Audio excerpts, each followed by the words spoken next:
मराठा आरक्षणाबाबत आपण सध्या सर्व बघतोय. तुम्हीच एक काळ 2014ला अध्यादेश काढला, हा सर्व इतिहास आहे.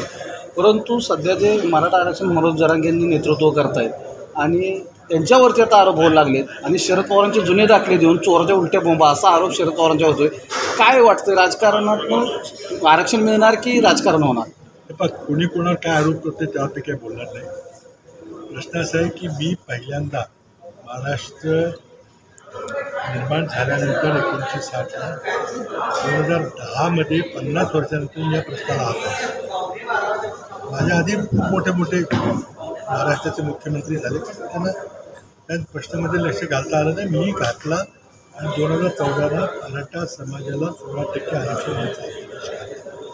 त्यावेळेला मी सांगितलं होतं आमचं सरकार गेलं तरी आरक्षण टिकणार नाही. तसंच झालं. खेळवायचं चाललेलं आहे.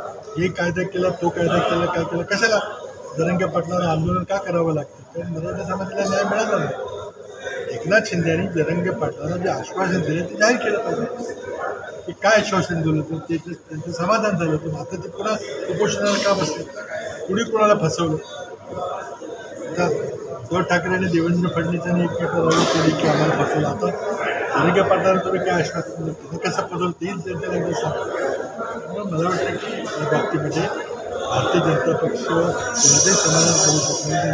राजकारण करायचं.